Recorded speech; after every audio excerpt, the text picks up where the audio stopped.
Good evening, everyone. We begin the readout tonight on a solemn anniversary. 6 months since far-right supporters of the former president stormed the U.S. Capitol.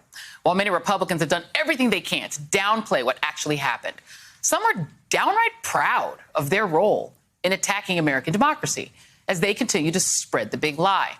Take Alabama Republican Mo Brooks, whose lawyers said in an actual court filing that Brooks believes that the 2020 elections were the subject of voter fraud and election theft. Brooks is one of 3 lawmakers who Stop the Steal organizer Ali Alexander says helped him organize the rally, along with Arizona Congressman Andy Biggs and Paul Gosar. Gosar has been in the news lately for his ties to white supremacist Nick Fuentes, with no consequences from Republican leaders. The New York Times calls his unapologetic association with Fuentes and his white nationalist America First organization the most vivid example of the Republican Party's growing acceptance of extremism. It's so bad that Gosar's brother called him a white supremacist on this very show for the whole nation to hear. These people are white supremacists. Okay, you don't get to say you're not a racist when you're cavorting with racists, when you're amplifying their message, when you're encouraging them, when you're refusing to denounce them. And because literally everything is connected, Ali Alexander has said that he collaborated with Fuentes on his Stop the Steal movement. Meanwhile, the Republicans who aren't openly embracing extremism have spent the past 6 months attempting to gaslight America into thinking that maybe the insurrection wasn't that violent, or that the FBI or Antifa or the woke mob are responsible instead. It's gotten to the point where Republican voters are actually blaming President Biden and Democrats more than they blame Trump or Republicans for what happened.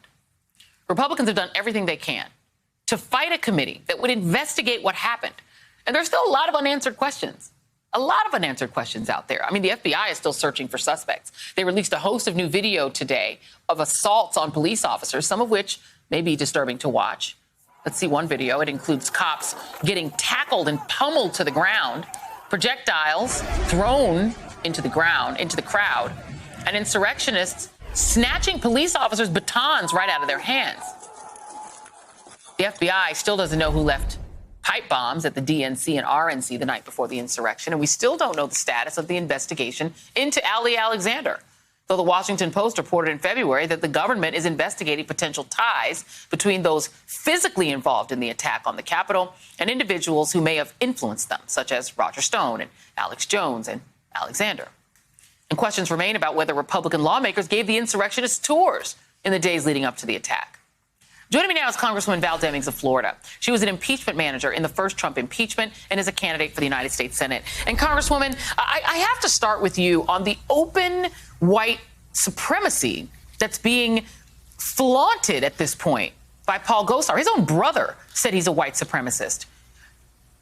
I don't understand how you, as a black woman, or really anyone, can serve alongside people who are embracing white supremacy and not even embarrassed about it. Well, Joy, it's good to be back with you. And look, I did an op-ed a few months ago where I said, bring back shame, because we know that white supremacists have always been amongst us, which is sad enough in itself. But there used to be a time when certainly members of Congress didn't really want everybody to know it. But, you know, we know them by the fruit that they bear.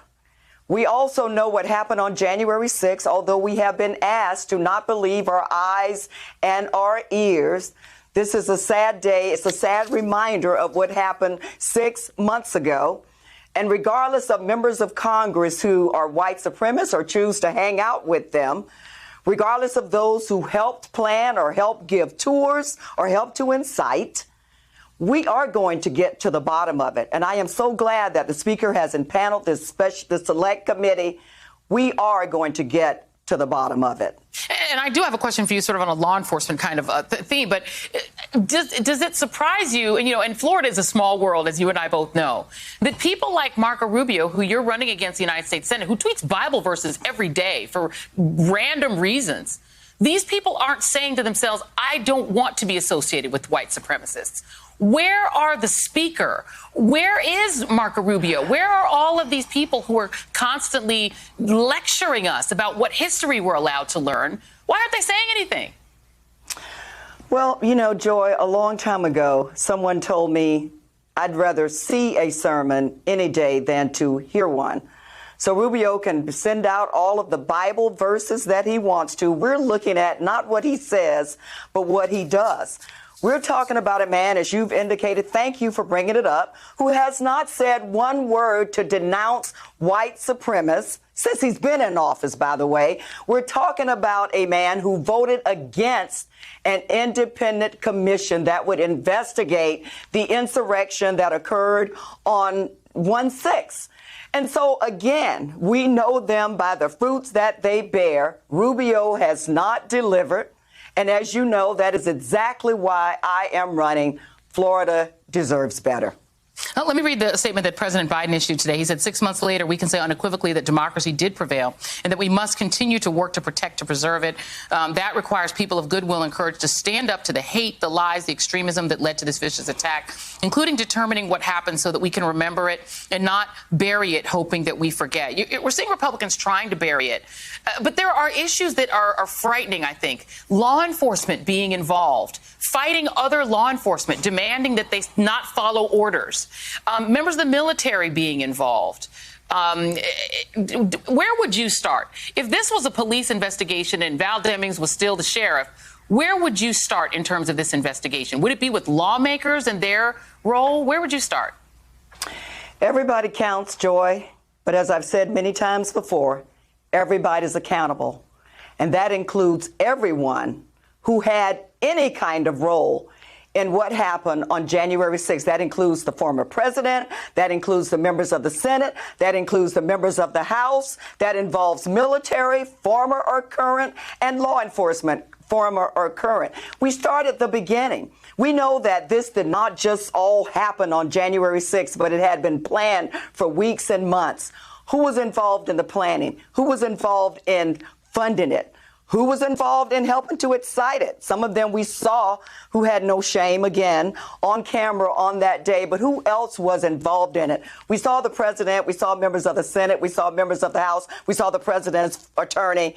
But we start at the beginning. Who planned it? How did it happen? Who funded it? Who executed it? We've seen over 500 arrests from the FBI of those who actually were physically involved in beating police officers down and terrorizing members of Congress and the staff, their staff, and the people who work in the Capitol. But we want to know the complete story, and we're going to get to the bottom of it. And that's exactly what the Select Committee will do, with or without Kevin McCarthy, the minority leader. We take that word for granted a lot, with or without his help.